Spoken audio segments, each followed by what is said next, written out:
The Worst Witch by Jill Murphy. Chapter 5. The following morning, Miss Hardbroom strode into the classroom looking thoughtful. She was wearing a new gray and black striped dress with a brooch at the shoulder. "Good morning, girls," she greeted them, not as sharply as usual. "Good morning, Miss Hardbroom," chorused the girls. Their foreign mistress arranged the books on her desk and surveyed the class. "I have something to tell you, girls," she began, "that gives me great pleasure on one hand, yet causes me some worry on the other." Here she shot a glance at Mildred. "As you know, the Halloween celebrations take place in 2 weeks' time, and it is customary for a display to be presented by this school. This year, our class has been chosen to present the display." There were gasps of delight from the girls.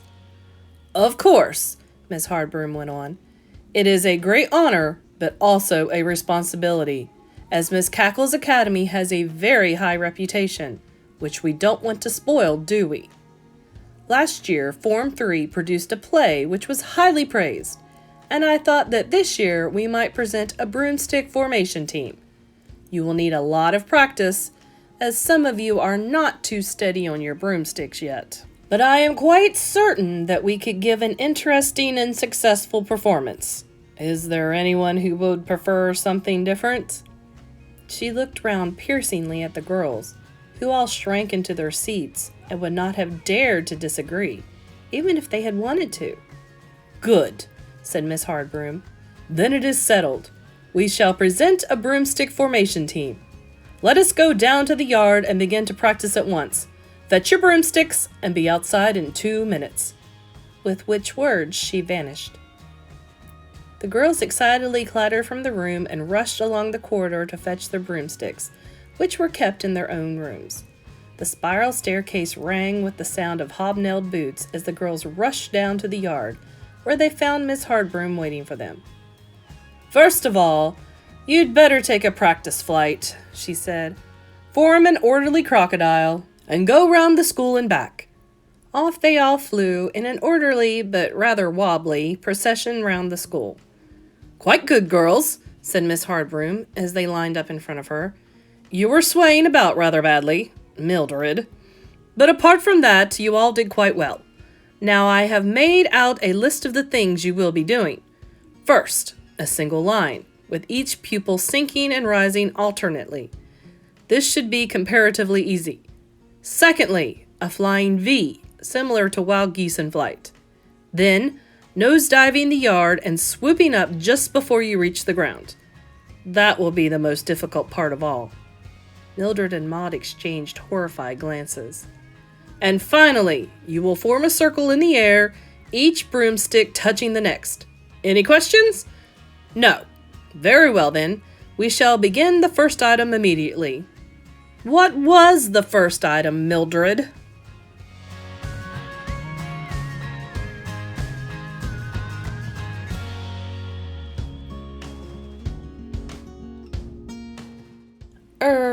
Nose-diving the yard, Miss Hardbroom?" "Wrong.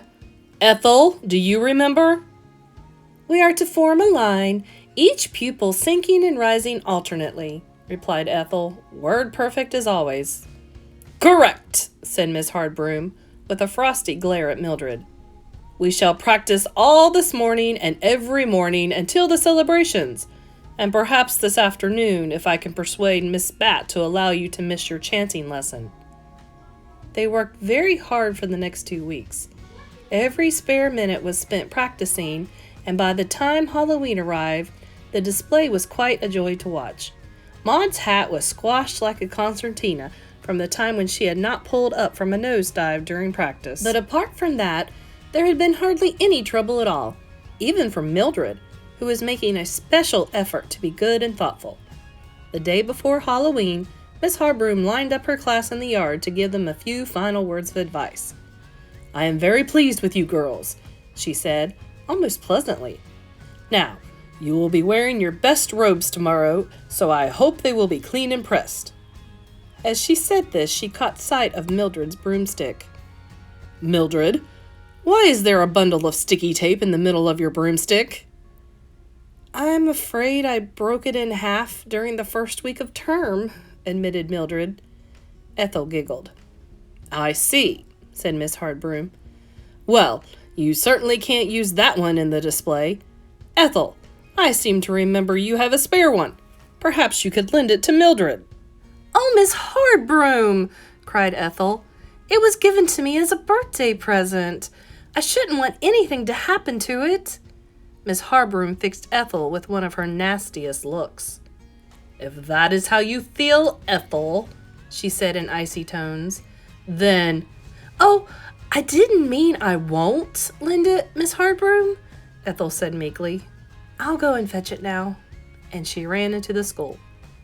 Ethel had never forgotten the time Mildred had turned her into a pig, and as she made her way up the spiral staircase, she suddenly thought of a marvelous way of taking her revenge.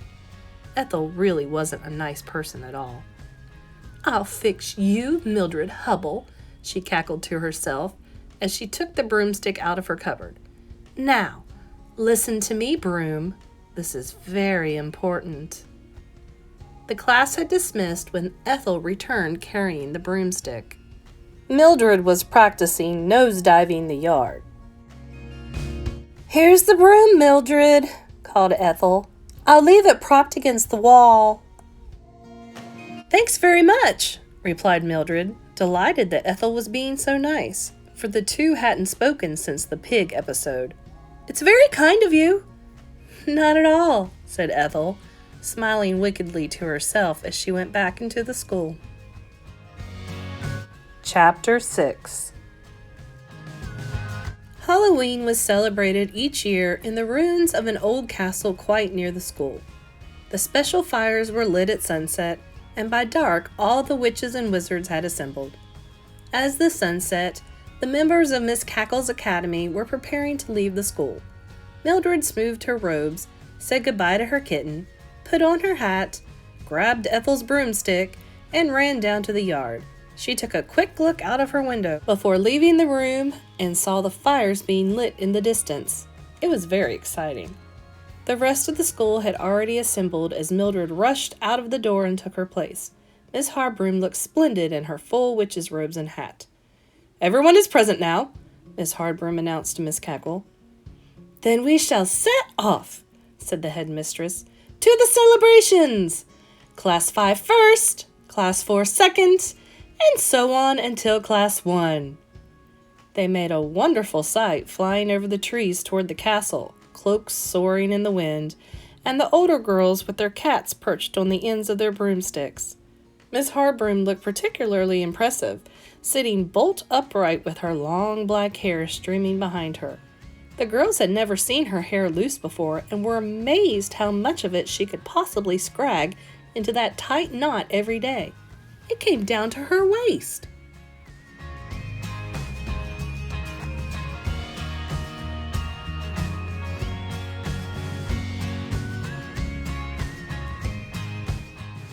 HB looks quite nice with her hair like that, whispered Maud to Mildred, who was riding next to her.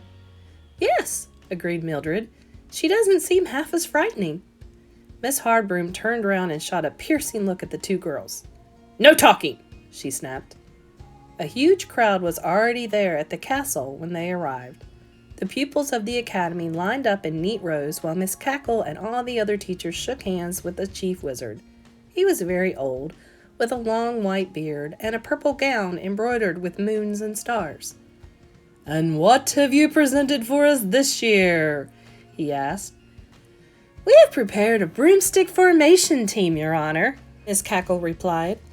Shall we begin, Miss Hardbroom? Miss Hardbroom clapped her hands and the girls lined up, with Ethel at the front. You may begin, said Miss Hardbroom. Ethel rose perfectly into the air, followed by the rest of the class. First, they made a line, sinking and rising, which received great applause. Then they nose-dived the yard. Miss Cackle closed her eyes during this part, but nothing went wrong. Then the girls made a V in the air, which looked quite beautiful. Your girls are getting better every year, remarked a young witch to Miss Hardbroom, who smiled. Last of all came the circle, which was quite the easiest part. "All over soon," whispered Maud, arranging her broomstick in front of Mildred. As soon as they had formed the circle, Mildred knew that something was the matter with her broomstick. It started to rock about and seemed to be trying to throw her off balance. "Maud!" she cried to her friend. "There's something—" But before Mildred could say any more, the broomstick gave a violent kick like a bucking bronco, and she fell off, grabbing at Maud as she fell. There was chaos in the air. All the girls were screaming and clutching at each other, and soon there was a tangled mass of broomsticks and witches on the ground. The only girl who flew serenely back to earth was Ethel. A few of the younger witches laughed, but most of them looked grim.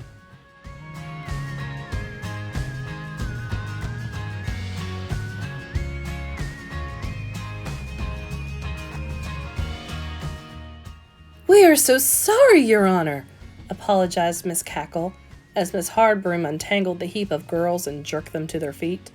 "I'm sure there must be some simple explanation."